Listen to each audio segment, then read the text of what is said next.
Hindi na 'to pinalalaki, tapusin na kaagad, hayaan natin ang korte. Hindi ito korte kasi, eh. Kapagka merong pinatawag dito sa Senado at hindi dadating, pinalalaki niyo. Kami po ay, nakikita niyo na nag-uusap, nagpupulong kasama po si Senator, Bong Revilla at ang amin pong, Sergeant at Arms. Kami po ay, nag-aalala sapagkat mataas po ang, blood pressure ng ating kasama sa industriya na si Ginoong, Nino Mulak at, pinapaliwanag po namin sa kanya na kailangan pong mabigyan siya kaagad ng medical attention pero, gusto po niyang ituloy pa rin at, hangga't wala pa po yung final decision ng, Sergeant at Arms, hihingin muna po natin ang, opinyon at ang, statement ang, GMA7. Opo. Your Honor, good morning. Thank you very much. Attorney Ana Teresa Gozon Valdez, Opo. Senior Vice President, Programming Talents Management Group, GMA Network. Ma'am, boss. Good morning po. Thank you for this opportunity. At the onset, I would like to reiterate that GMA does not condone, it also does not tolerate any acts of sexual abuse or harassment. We already submitted to the committee our code of conduct and our policies against sexual harassment and procedures against that. So that being said, when this matter was first brought to my attention, tinawagan po ako ni Mr. Nino Mulak. And that day, there and then, nakipag-meeting po sila sa akin. And our first concern, of course, was the well-being of Mr. Sandro Mulak. We immediately asked them if they wanted counseling services, and we facilitated their first counseling services. At that point, katulad nga ng sinasabi ng lawyer nila, they are very traumatized and they requested for extreme confidentiality. Ayaw nga nila pong magkwento kahit kanino, kaya I am not at liberty to even divulge anything that they have told me. Sa katunayan nga, hindi sila nagpapa-interview kahit na kanino because they value their mental health and well-being very seriously. That being said, itong events na nasa media ngayon at social media, nangyari ito outside company premises. And although it happened not during an official event, we believe that GMA can take notice of it because the three involved are under contract with GMA. And nung nag-file nga sila ng HR complaint within GMA, and when we saw the allegations, we immediately took jurisdiction over it as an admin case because we feel that there might be a sexual harassment case. So what we did was we immediately issued a preventive suspension order to the two being accused by Mr. Sandro Mulak. And now we are waiting for their reply because, of course, we follow the procedures of due process, which is under the Constitution. So iniintay po natin yon, but rest assured that we will conduct a fair and thorough investigation, and we will follow the code of conduct and the corresponding penalties if ever the results would warrant. So as of now, we were in constant communication naman with Mr. Nino Mulak and Sandro. In fact, I think we met face-to-face mga 4 times to be able to give them advice. And yun nga sinabi ko, they can file an HR complaint with GMA. At nung pumutok po to sa media, na hindi rin kasi nila inaasahan na pumutok to sa media, nag-advise na rin ako sa kanila na baka gusto na rin nilang mag-file ng criminal case. Kasi nga, nandyan at the onset kasi we were very careful to keep things confidential para sa well-being ng family and ni Mr. Sandro Mulak. But because of all the social media attention, I think na, yun nga, I advise them that they consult with their lawyers and see if they want to file a criminal case. And I think yun naman ang ginagawa, which is, I think, the best so that we will be able to really get to the truth and so that justice will eventually be done. Ma'am Annette,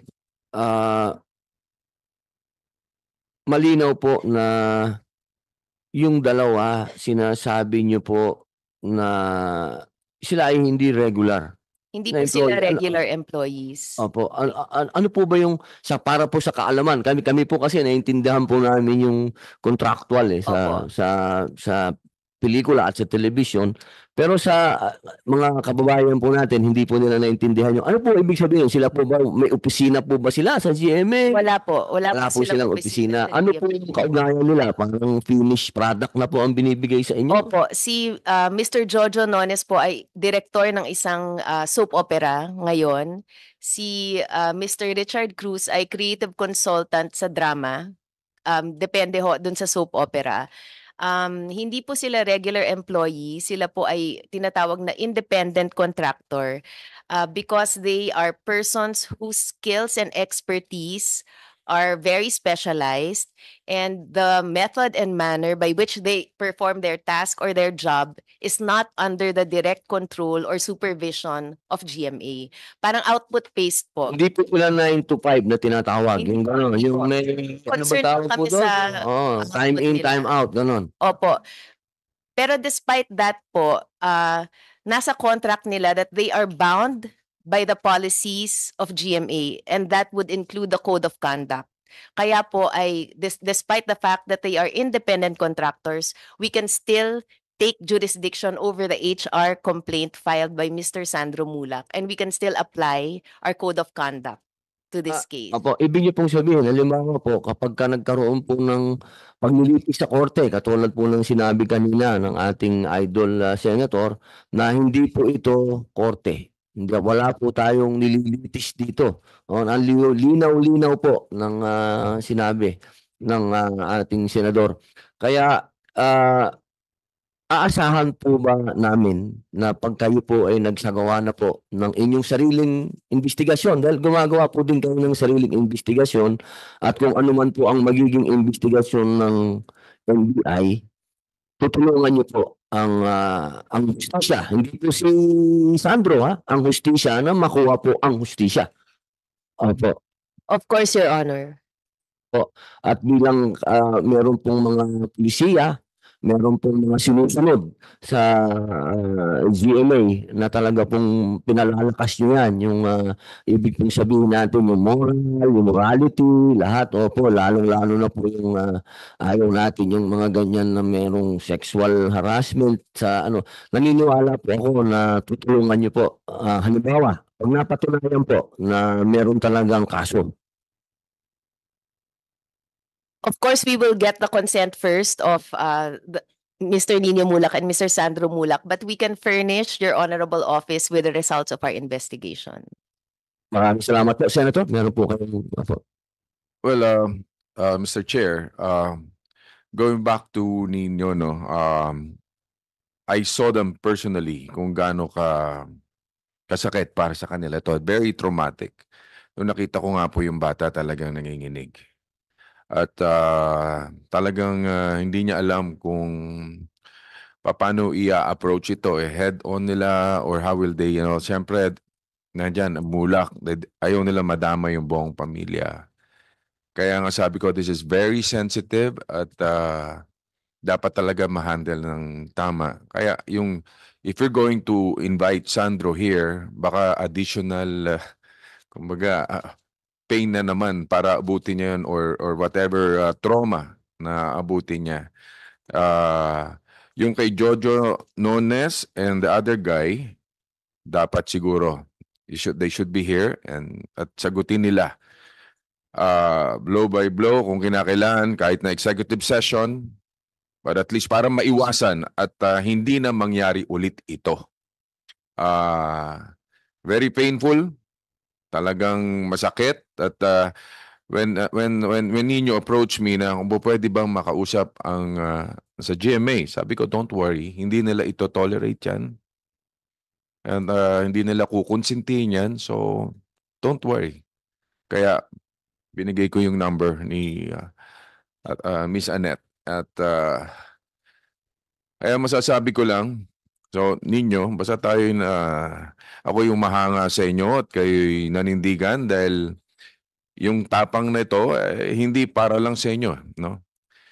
Ito'y para sa lahat ng mga kapatid natin sa industriya para maproteksyonan, and we should avoid this na to happen again. So yun. Thank you, Mr. Chair. Maraming salamat po, Senator Ramon Bong Revilla Jr. Idol, maraming salamat po. At Sir Nino Mulak, narinig niyo po yung pahayag ng namumuno ng GMA7. Nakakapagbigay ba po ito ng kapanatagan sa inyong kalooban na sila po ay handang tumulong sa inyo basta sa ang pag-uusapan po ay legal na paraan? Oo naman po. Nararamdaman niyo po ba naman yun? Yung kanilang She's been very truthful to me naman. Naging totoo naman siya sa akin magmula nung pag-uusap namin magmula nung una. Opo. Meron po ba kayong gusto sabihin sa kanila na maaring ang komite ay makatulong po sa inyo na maiparating sa GMA kung ano man po ang gusto niyong sabihin? Nandito na po sila sa ang linaw-linaw po ng sinabi kanina ni Attorney Ana na meron silang sariling investigasyon. Yes, Nakakapag-report po ba sa inyo ng progreso nito? wala pa po. Ma'am, kailan po nag-umpisa yung sarili niyo pong investigasyon? Nag-file po sila formally sa amin ng Friday, August 2. Tapos they were put under preventive suspension agad po. Ang pagka sinabi pong preventive suspension, wala silang trabaho. Wala po. Opo, talagang basta may kinalaman po sa GMA, Wala po. wala mo silang trabaho. Opo, Walang- suspended lahat yun. Walang pay. Benefits, opo. Opo. Meron po ba silang benefits bilang hindi sila regular? Walang not the same benefits as regular employees. Okay po. Binigyan po namin sila ng 5 days to reply, and I think matatapos yun within this week, so iniintay lang namin yung reply nila para umusad yung ating investigation. Ano reply yung dalawa?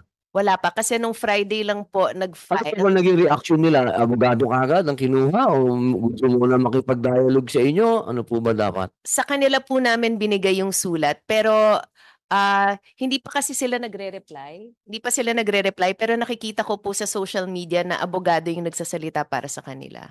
Yun. Meron po ba tayong tigadole? Hello, ma'am. Ma'am, Miss Mafel. Sanchez. Miss Mafel Sanchez. Paano po yun? Pagka ganun, na hindi mo naman sila regular employee, pero pinag-i-explica mo sila o magpaliwanag kayo dito, tapos dinaan ka kagad sa abogado. Ganun ba talaga? Magandang umaga po, Mr. Senator, and to all the members of the committee. Bago po ang lahat, kami po sa Department of Labor and Employment ay hindi pinahihintulutan ng anumang uri ng pang-aabuso o karahasan sa mundo ng paggawa. So sa ganito po, do hindi po nila regular employee ito, at kanina po ay binanggit ni ma'am na sila ay bound pa rin po sa CODI or yung Committee on Decorum and Investigation, they should respond to ma'am's call. Sa department po, kami po sa department ay ang aming pong mandato ay siguraduhin na ang bawat establishmento ay nagpo-form ng Committee on Decorum and Investigation at lahat po sila ay merong dapat anti-sexual harassment policy. Yun po, Mr. Senator. Salamat po. Meron po akong sunod na tanong dyan. Pero ma'am, meron po naman tayo siyempre sa anti-sexual harassment. Your Honor, opo, sinubmit po namin yan sa opisina nyo. Okay, ma'am. Maraming salamat po. Ma'am, follow up lang. Normal ba yun na abogado kagad ang sasagot sa employer? Normal ba yun na pag gusto kang kausapin, abogado kagad, ganun? Media kagad, abogado? Ano ba yun? Pwede ba yung ganun? In the normal course of sa isang pagawaan, dapat po ay merong munang grievance mechanism. So kung in place po ang grievance mechanism at ang CODI, doon po kasi nakaset sa guidelines na yung kung ano po ang steps na dapat ay gagawin muna kung halimbawa may mga ganyang pangyayari po. So kung ang nakalagay sa grievance mechanism nila or sa CODI na dapat sila ay mag-uusap muna or sa level po muna ng kanilang mga committee members, dapat po doon muna. Tsaka hindi po advisable na idadaan agad sa media or sa anumang online platform ang pagbibigay ng salaysay po. Maraming salamat po. Ma'am, kasi naguguluhan kami dun no? Ba't biglang kailangan abogado kaagad ang sumagot sa inyo? Dapat di ba nag-usap-usap muna? Meron po ba kayong ganon? Grievance, ano? Nagkaroon kami ng dahil nga sa confidentiality na gustong ma-preserve nila Mr. Sandro Mulak and Nino Mulak. Actually, pinagharap ko po si Mr. Nino Mulak at saka si Mr. Jojo Nones at si Mr. Richard Cruz. Nagkaroon na po ng paghaharap. Pero dahil po sa hiling nila na wala akong sasabihang iba within GMA, ako po yung kasama nila dun sa meeting. Pero yun nga, sino po ang unang nagpalabas sa media? Bakit po biglang may usapan pala na gawin muna natin yung investigasyon ninyo? Opo, nag-agree po sila. Sila po yung nagre-request din. Di ba, Nino, from the start, yung problema lang, siguro yung, kung merong mga nakarinig, hindi kasi natin makokontrol yung mga taong nakarinig. Pero sino po ang nagsabi sa inyo na muna, pag-usapan muna natin to, hawakan muna ng GMA? Sino po ang nagsabi? Sila Mr. Nino Mulak po. Balikan ko po kayo, ma'am. Sir Nino, opo, kayo po ang kumausap sa GMA na pag-usapan nyo muna. Pag-usapan muna. Yes po. Dahil ano po ang dahilan Sir Nino, bakit gusto niyo po na hawakan muna ng GMA, sila muna, investigasyon muna nila? I wanted to talk to them about what happened first. And yun nga po, sabi po ni... Bilang paggalang po sa GMA. Opo. At si Sandro kasi was very worried about, Papa, baka masira yung trabaho. Kahit na nangyari na sa kanya yun, nag-worry po siya na masira yung trabaho niya sa Sparker or mapag-initan siya ng Sparker. So yun, nag-usap po kami ni na Miss Annette. And hinarap nga po ni Miss Annette sa akin yung dalawa. At nag-apologize po sila sa akin. Ang dalawa? Yes po. Opo. Paano po ito lumabas sa... Miss Annette. Opo. Sa harap po. Ma'am, sa harap po ninyo. Opo. Saan po kaya nagmula yung bigla itong pumutok sa media na hanggang sa amin po dito sa Senado? Nagulat po ako, no? Pagdating ko sa plenaryo, sinalubong ako ni Senator Amy Marcos. Sinabi kagad sa akin, nabalitaan mo ba yung nangyari kay Nino? Kasi ako po, committee ko po kasi ang mass media. So kailangan po nilang sabihin sa akin. Hanggang sa pagdaan ko po kay Senator Revilla, kay Senator Jingo Estrada. Kaya bakit po kaya? Sana nagkaayos na pala. Bakit Hindi po po sila nagkaayos. Hindi po sila nagkaayos. Parang saan po yung sorry na yun ba? Yung sorry na yun? Nag-sorry sila sa akin, pero sabi ko, ako tao lang ako eh. Diyos nga na marunong magpatawad, di ba? Kaya ko kayong patawarin, pero kailangan pagbayaran niyo yung ginawa niyo. Ito po ang sinabi nyo, kailangan dumaan sa legal. Yes po. Yun, opo. Na-witness niyo po. Opo. Okay, malinaw po. Ma'am, paano yun? May DOJ po ba tayo dito? Wala tayong DOJ? Di tayo okay. Sa na lang po uli? Sa NBI. Boss. Ma'am? Ma'am pala. Ma'am Attorney Marie Catherine R. Nolasco Illescas. Ma'am. Ma'am, ano po ang inyong initial po initial investigation?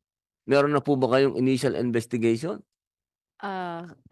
Your Honor, tulad po ng nabanggit ko, dinaan muna namin sa psychological evaluation po yung biktima na si Mr. Sandro Mulak at kinuha na rin with the go signal po na... Ayoko pong hawakan yan. Hindi po ako dadating dyan kasi sa ibang na po yan, komite. Doon lang po sa akin na sinabi, witness ni ma'am, nag-sorry yung dalawa. Opo. Hindi ba po sa atin parang confession na yun? Parang sa batas, ha? Ano ba? Di ba pagka ganun, umamin ka, nag-sorry ka eh. Di ba umamin ka na nun? Kinunan pa lang po namin ng statement Yung dalawa. si Mr. Nino Yung dalawa po. Yung dalawa po. Opo, Hindi susunod pa po sila nagbibigay ng statement? Inuuna lang po muna namin syempre po yung mga complainants base sa aming procedure po. Para Okay. naman din po namin kung paano namin tatanungin yung mga Ilang araw na mga po? sinupina na po namin sila. Opo. Pina. Ibig Subpina sabihin, po, sinabihan nyo na. po namin sila sa aming tanggapan matapos pong ma-interview, makuna ng salaysay sila Mr. Nino Mulak, si Mr. Sandro Mulak at yung mga iba po naming witnesses. Kukunan po namin ng statement ngayon later on. Hindi, sorry. Sinupina na po namin at inimbitahan na po namin sa tanggapan itong dalawa sila Mr. Jojo and Richard para po sagutin nila yung mga naging akusasyon laban sa kanila po. Di ba, ma'am? Yes. Okay. Ganun ba ang normal process? Kasi sa amin, ewan ko, baka, siyempre, iba po ang NBI. Nag-aral ako ng criminology at ng rules of engagement sa PNP. Pag may complainant, pupuntahan mo yung akusado, yung inireklamo. Di ba? Hindi pa naman sila akusado dahil hindi pa naman sila napapatunayan may kasalanan, pero inireklamo sila. Di ba? Dapat pupuntahan niyo yun. Ganun kasi, sorry po, hindi ko alam ang rules of engagement ng NBI, pero sa PNP, Opo. pag merong reklamo, pupuntahan mo yung, di ba? Yung proseso po kasi hindi naman po ito immediately after the commission of the offense. So hindi po namin sila para arestuhin agad. So dumadaan po Hindi naman arrestuhin. Kasi ano yung kaso eh? Lumaki. yung Di ba, ma'am, ang point natin dito, yung mga ganitong issue, sana, naiiwasan natin masyadong lumalaki. Ang daming issue ng bansang Pilipinas na dapat nating iniintindi. Bumagsak ang stock market sa buong daigdig. Alam naman natin siguro yun. Nagkakagulo sa Iran, nagkakagulo doon. Ang dami nating dapat pinag-uusapan. Ito ang pinag-uusapan ng tao. Sana naiintindihan nyo ako. Sana kayo mismo sa inyong opisina, merong nagrereklamo, aantayin nyo pa ba yun, ma'am, na pumunta? Kung hindi na naman pumunta, parang dito. Parang dito ngayon. Isipin nyo, kailangan pang ma-blood ni Senator Jingo Estrada at mag-motion ng subpoena para dumating dito. Ma'am, puntahan nyo na. Gusto ko lang sana, ang commitment ninyo, na sana, pagka okay na ang inyong initial investigation, sana naman puntahan nyo na po itong dalawang ito. Huwag na natin mag-antay pa ng susubpoena. Wala naman tayo sigurong antayin pa natin isubpoena namin ng warrant para po bago nyo puntahan. Ang bihira, lahat tayo pagka ganyan. Baka pwedeng imbitahin ng GMA hindi, wala pa naman tayo inaaresto dito, di ba? Maliwanag po, maliwanag. Wala po tayong inaaresto. With due respect, Your Honor, yun po kasi ang aming proseso. Kailangan malaman po namin, opo. Wala sa proseso Kasi mo. nga po, sana sa pagkakataong ito, sana yung proseso natin, medyo pag nakita naman natin wala kayong nilalabag na karapatan ng kahit na sino. Yun nga po, Extra mile tayo lahat. Sa panahon ngayon dito sa bansa natin, dapat we walk extra mile, mga kapatid ko sa bayan na naggugobyerno. Huwag tayong masyadong tapak ng tapak. Kung nakikita natin may shortcut naman at wala tayong nilalabag, gawin na natin, ma'am. Ang laki-laking issue nito ngayon. Sobrang laking issue. Yes, Your Honor. Yun nga po yung ginagawa namin is protektahan din yung karapatan po ng ating magiging akusado. Ma'am, Kasi meron dito magbibigay ng proteksyon sa akusado. Hindi po, kasi kailangan Dati due process. alam mo na, ex-convict tayo. Alam natin, gusto natin lahat talaga. May boses, gusto natin lahat protektado. May mga paraan na hindi naman tayo kailangan lumaba. Pwede ka naman tumawag, tawagan mo yung, ano ba yun, pangalan ng dalawang yun. Bilang personal mong pakiusap o pwede ba natin itong pag-usap? Ma'am, maraming way. Yes po. Kaya nga po Maraming way. sila Ito ay personal plea. Opo. Personal plea ko sa NBI, lalo na sa aking kaibigan, professor ko si NBI Director Santiago. Okay. Professor ko yan. So sana, ma'am, walk the extra mile. Alam naman ginagawa natin, namin mga natin. abogado kayo. Alam niyo lahat kung ano yung pwede nating gawin ng Mr. extra mile. Mr. Chair, Opo. Yes, ba Senator ito yung Revilla. hot pursuit doctrine? Yan? Walang Hindi na, immediately na nangyari, hindi, no? hindi po kasi medyo may katagalan na po. Hindi nga, kung halimbawa, within the, ba, 3 hours, 4 hours, pag nagsumbong sa inyo, pwede yun. Opo, pwede naman po, depende po sa circumstances. For the information of Case-to-case the basis public, po, opo. para alam lang ng publiko, ano yung patakaran nyo dyan? Ano yung Kina- proseso? Kinakailangan po para sa hot pursuit is kailangan kagaganap lang po nung krimen The span of what? How many hours? sa circumstances kasi kaya nga sa hot pursuit po sa circumstances minsan po pwede pa siyang hot pursuit kung hindi rin nagkaroon ng pagkakataon yung ating biktima na maisumbong agad siguro sa takot depende po sa circumstances. It's really case to case basis po. Itong hot pursuit, pwede mo kaagad arrestuhin, di ba? Yes po, kung depende lahat sa circumstances kasi kinakailangan po dito ng personal knowledge. Ngayon, Personal knowledge, yeah. kung meron po kaming personal knowledge dun sa krimen na naganap, maaari ho naming arestuhin agad yung ating akusado Ayun lang. or subject. Pero kung meron naman biktima na willing siya mag-cooperate at ibigay niya yung kanya statement, maaaring isama namin tong biktima na to sa hot pursuit para siya ang mag-identify at yung personal knowledge niya ang gagawin naming basihan para maaresto po yung ating... Tama. So may time yun. About 24 hours. Yes po. Yes po. Pwede. 48 hours. Pwede pa rin po. Depende nga po sa circumstances. Kung Ay katulad nito, sa sitwasyon ilang po. araw na ninyo Isang linggo. bago kayo nakapag-desisyon? Para mga 10 days na. 10 Mga days 10 na after. po, opo. Medyo matagal. Siyempre talaga yung trauma hindi mo maalis eh. Ma'am Annette, baka Mr. Chair, may gusto yata meron kang gusto sabihin, ma'am? Gusto po kayong sabihin, ma'am? Dun sa, yun nga, nandun ako nung nag-meeting sila. So if ever kung gusto niya yung malaman kung ano yung talagang, since ako yung parang naka-witness, so willing naman akong sabihin ko ano yung narinig ko. Opo. Maraming salamat, ma'am. Tapos na po kayo. Okay. Opo, salamat Thank po. you. Ma'am, balik lang ako sa iyo uli. Ma'am, kasi talagang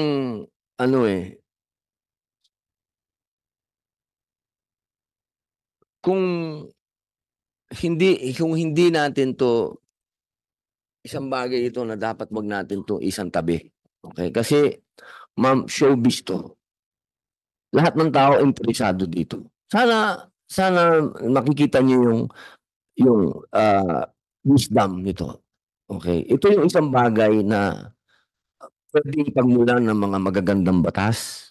Hindi tayo dito nagpupunta para mag-iskandalo o Mula dito sa pangyayaring ito, pwede tayong makagawa ng mga bagong batas.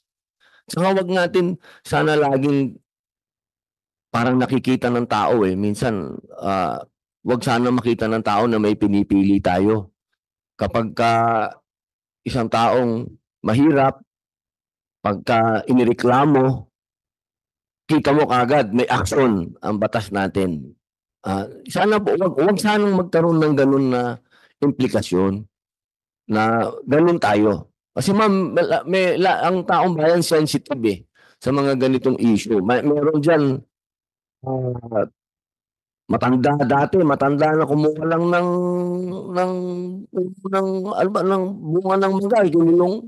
Hindi naman NBI yun. Pero kinukwento ko lang sa iyo na yan ang nagmamarka sa ating mga tao. Na pagka mahirap na tao ang inireklamo, ang bilis. Pero pag ito na masasabi nating ugnay ng malaking network, may trabaho, sinasabi nating mahusay, parang ang kailangan natin, due process tayo. Tama, may due process. Dapat, konstitusyon yan Di ba? Batas yan Pero ma'am, hindi akusado ito. Hindi ito suspect. Masama ba imbitahin?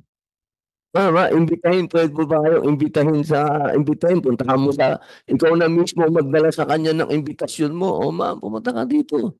Puntahan nyo na. Parang awa nyo naman. Pinuntahan nyo na ba? with due respect, Your Honor, na-serve na po namin yung subpoena, kaya inaimbitahan na po namin sila. Dumating na po ba? Hindi pa po, kasi mayroon nun yan schedule na Kailan po sila sila naka-schedule? imbita. Sa August 9 po. Hindi po mandalin dito. Sino po? Yun po, pagdala sa kanila, nasa sa kanila na po yun. Hindi, di ba? Inimbitahan nyo. Opo. Inimbitahan nyo, di ba? Pwede nyo bang imbitahan din dito? I don't think it's within our power na imbitahan po sila sa Senado. Yung Yun ang sinasabi ko. Yun ang sinasabi ko eh. Opo. Yun ang sinasabi ko, ma'am eh. Kailangan magtulungan tayo dito. Oo. Kasi kung dito pa lang, sinasabi mo na sa akin na hindi ko sila pwedeng kausap. Iba yung kausapin mo ng as NBI ka, as kausapin mo as tao tayo. Tayo, mga Pilipino tayo, halika dito. Harapin mo na to, tapusin natin ngayon. Kung nandito sila, di-adjourn na to. Naintindihan niyo ba ako? Adjourn na to, hindi na to issue. Iba na yung pag-usapan natin. Magtulungan natin to, ma'am. Huwag tayong para sa akin, please, tapusin na natin to. Hindi ito isang bagay na harangin mo yung sasabihin ko. Pwede naman, yes sir, tutulungan namin kayo sa abot ng aming makapangyarihan na wala kaming nilalabag na batas. Hindi sabihin nyo, merong nagrereklamo dito ng sexual harassment. Isang bata ng sexual harassment. Wala tayong sinasabing akusado dito. May inireklamo. Masama bang sabihin ng NBI na opo, tutulungan namin kayong makausap ninyo yung inireklamo. Hindi yung kasama pa kayo sa paghahanap namin na makausap namin yung tao. Isipin nyo, nakarating na tayo sa subpoena ng Senado. Ma'am, mahirap bang sabihin yun, attorney, na in your own little way, as a private citizen, pwede mo sa akin sabihin sa akin, na as Robin Padilla, as a private citizen, di mo pwede sabihin sa akin na makausap natin itong mga taong to? Hindi pwede. Kakausapin po natin tong mga taong to, pero nag-iingat din po kami na lahat ng aming magiging aksyon laban dito sa mga taong Action ng NBI. maging Action maingat. mo, ma'am. Kasi Ikaw ang kinakausap ko, attorney. hente ng NBI na ang aking mga gagawin ay base sa investigasyon na pinuprotektahan ko rin po na ang aming mga aksyon ay maaari naming magamit na sapat na ebidensya. Kaya nag-iingat po kami. Ma'am, attorney ka, di ba? Opo. Pagka sinabi mo ba sa akin, tutulungan mo ko, ikaw ay lumalabag sa batas? Tutulungan ko po kayo. Siyempre po. Tapos ma'am, maraming salamat. Ang haba ma'am ng pinosisyon. Ang haba. Sasabihin, tutulungan mo ba ako? Mahanap natin ng katotohanan dito. At yung tatapunan Masyado kasing attorney kagad ma'am. Ang dating, ganun eh. Ma'am, kailangan tayo magtulungan. Magtulungan naman natin ng bansa umabante. Huwag naman tayo puro ganun, ma'am ha? Thank you ma'am. Thank you po. O narinig mo na pare, tutulungan tayo ng NBI na para ma-imbita at marap dito yung dalawa.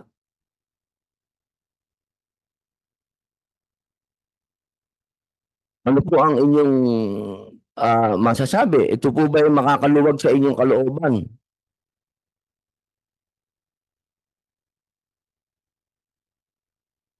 May malaking bagay po yun. Ito po ay isang bagay na nakakaapekto sa inyong anak. Yes po. Opo, pinag-usapan ng mental health dito, napakahalaga po ng mental health. Sana lalo na sa kabataan. Huwag natin tungkulin na napakagaan naman. Hindi ito basta ganun lang. Isang napakalaking network ito na pinaniniwalaan po ng lahat ng tao na-involved sa isang iskandalo. Please lang, ang ating pong mga kababayan sa hirap ng buhay, nabubuhay na lang po sa telebisyon, sa teleserye, kung ano ay pinapalabas ng taong bayan, yan na lang po ang nagpapaligaya sa kanila. Kaya sana po yung mga ganito naman, parang awa nyo naman. Hindi na ito pinalalaki, tapusin na kagad, hayaan natin ang korte. Hindi ito korte kasi kapag kami mo pinatawag dito sa Senado at hindi dadating, pinalalaki nyo. Yung mga bagay na hindi na dapat lumalaki at intindihin natin yung mga problema nating totoo, ito pa ang pinag-uusapan natin.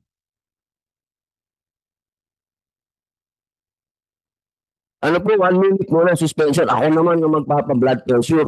Ang bihira, oh. 1 minute pala, ano lang po.